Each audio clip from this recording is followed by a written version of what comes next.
listening to the Metal Command Podcast.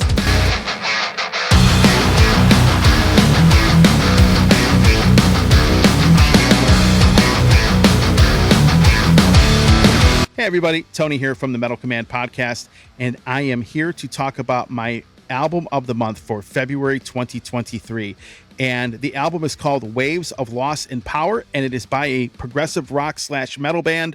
I consider them progressive metal. That's my opinion, because I think that they are somewhat similar to Dream Theater. But the band's name is Ice Age, and they are from New York. And I have to say that I am excited for this album because this was a band I ended up getting into in the late 90s, early 2000s, and they sort of just kind of disappeared. So many of you might be wondering, who the hell are these guys? Or you are wondering what happened to them because you were a fan of them as well. And that question will be posed to them because they will be coming on my show here, and we will be talking about a lot about that band and the new album. And so anyhow, I'm going to give you a little flashback and a little bit of a background. And back in the early days of the show, about a year into it, so this is about 1999, before that, I was a big power metal guy. I was a big thrash metal and classic metal guy. I really wasn't getting into the progressive stuff yet. And that was sort of the dawn of when I started getting into that stuff. That's when I started getting into Dream Theater. That is when I started, getting into a lot of these, like Arions, Into the Electric Castle. A lot of this more progressive rock or progressive metal, I really started getting into that stuff. Because before that, I was into power metal, like European power metal, like, Blind Guardian and Halloween. And then, of course, the classic stuff like Maiden and Priest. And then, you had the old school Bay Area thrash or the old school thrash metal stuff like Anthrax, Overkill, Testament, old Metallica. You get it. So anyhow, progressive rock and progressive heavy metal was something I had just started getting into back in 1999. Believe it or not, I was really a latecomer to Dream Theater and bands like that. I just simply had gotten into them because I really wasn't exposed to them as much. And so when I started getting into this kind of music, then I started finding record labels that, had bands that played the style of music. So back then, the two labels that I was getting most of my progressive rock and metal fix were Magna Carta Records and Inside Out Music. And Magna Carta, it was a really cool label. They had a lot of really great stuff on there, a lot of side projects for the Dream Theater guys, like, James Labrie. They had a Mike Portnoy solo stuff going on there. They had a lot of really cool bands too, like Shadow Gallery was great. There was a band on there called Magellan who were phenomenal. And I used to love calling those guys up, and that label, the guys that ran that label at the time were really, really cool. I would do all sorts of interviews with so many really great bands, basically on that label. And so they would send me stuff. And one day I go to the radio station and I get this promo, like this cardboard promo from this band called Ice Age. It was called The Great Divide, and I listened to it. And back then, again, this is early on when I was just starting getting into this music. Prog rock and progressive stuff, really, in a sense, it's still like that. You have to really listen to it multiple times to really get the album. That's how it's always been for me. And every time you listen to a progressive rock or metal album, you always find something new that you didn't hear the first time listening to it. And Ice Age was definitely a band that did that. Now, The Great Divide, did I think, at the time I was writing for some kind of metal website, I think I gave it like a 7 out of 10. I thought it was pretty good, but it wasn't like blowing the doors off of me as far as a listener of that stuff at the time. But later on, after the band sort of disappeared, I pulled that record out again, and I liked it. I like it a lot more now than I did back then. And then they had an album called Liberation, which really, I absolutely, even to this day, I think that's one of the best progressive rock and metal albums I have ever heard. And unfortunately, a lot of these artists on Magna Carta really sort of went unnoticed by a lot of people. They should have all really received more recognition than what they were getting. Obviously, the Dream Theater guys, like they had Liquid Tension Experiment on that label as well. Those guys were recognized, but a lot of the other bands, really like Shadow Gallery and and Magellan and some of these other bands on there, they really didn't get a lot of recognition, at least not as much as they should have. But again, for me, Magna Carta, Inside Out, those are the two labels where I would get a lot of my progressive rock and metal. So, Liberation. And, I waited. And back then, the internet wasn't what it is today. It wasn't as easy to find stuff out about people. It wasn't as easy to find out, like, whatever happened to this person. I mean, there was no social media back then. I mean, so, 22 years ago, it doesn't seem like it's that long ago, but it really is, because it predates MySpace and a lot of social media outlets. And you really didn't have access to the information back then that you do now. So, anyhow, so Ice Age now has an album coming out 22 years after the Liberation album. And it was crazy because I remember so the publicist for them, I think it's Earsplit PR, really, really cool people.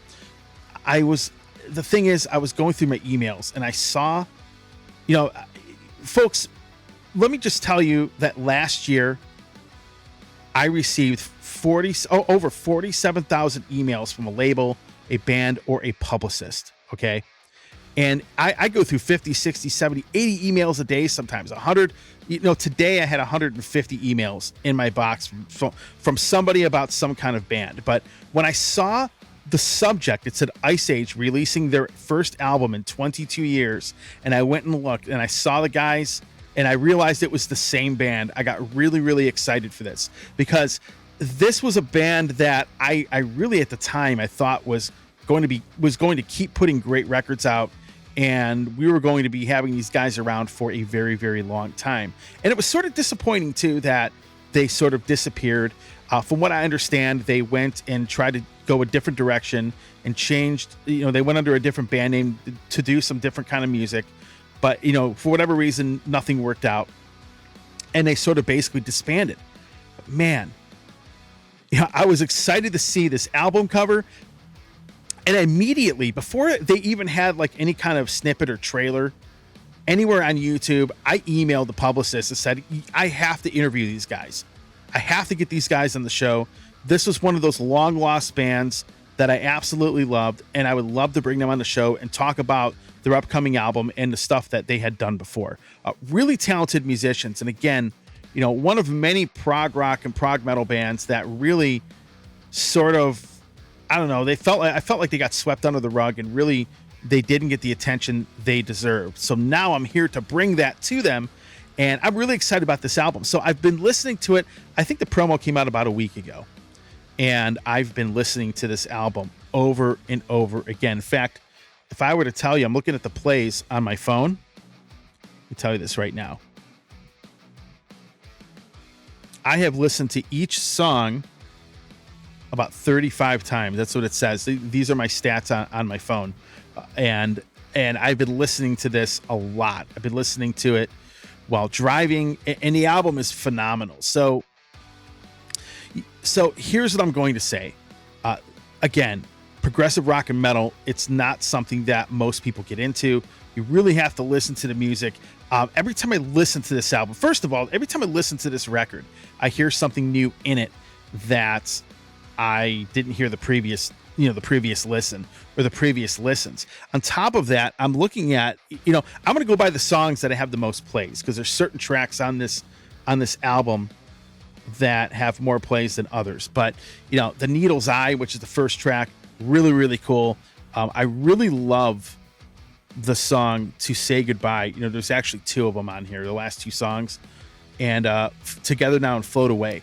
Very good stuff. Now, the thing about this record, for me, a lot of times, most albums, when you listen to them, they'll start off strong and then they sort of taper out a little bit. I mean, I have a few releases right now that I'm listening to that basically, that would basically apply to them. So they sort of fizzle out a little bit. And, honestly, this album gets better as I listen to it. In other words, as you get through towards the end of the album itself, it gets better. And I noticed that I was starting to like the songs. Like after the first couple tracks, I started liking the songs more and more.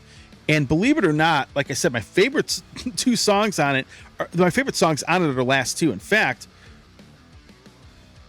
looking at my playlist, To Say Goodbye Part 4 and 5,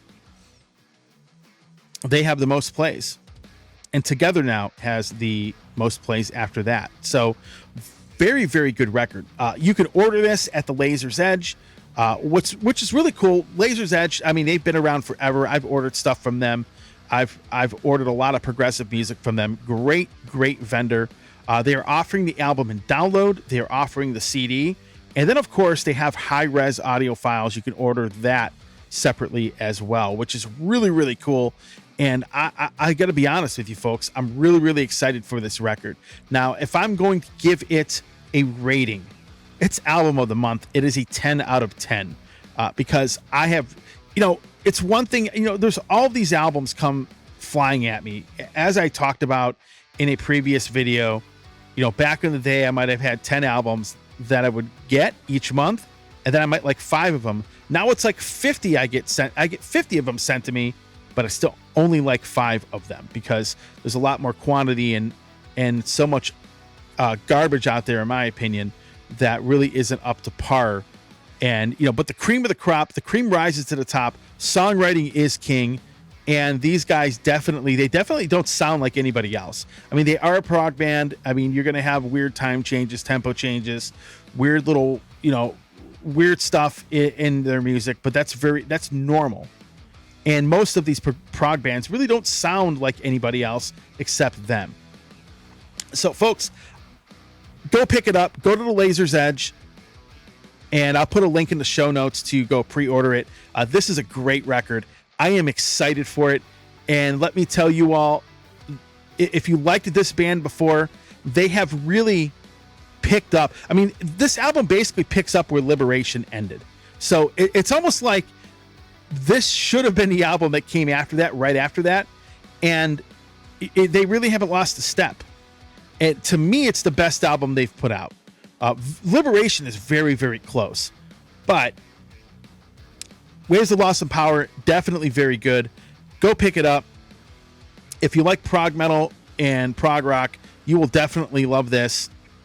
And with that said, thanks for watching. If you like what you heard and you saw on this video, please like the video, subscribe to the channel, and hit that little bell to be notified anytime I do post a video. With that said, thanks for watching. Stay metal.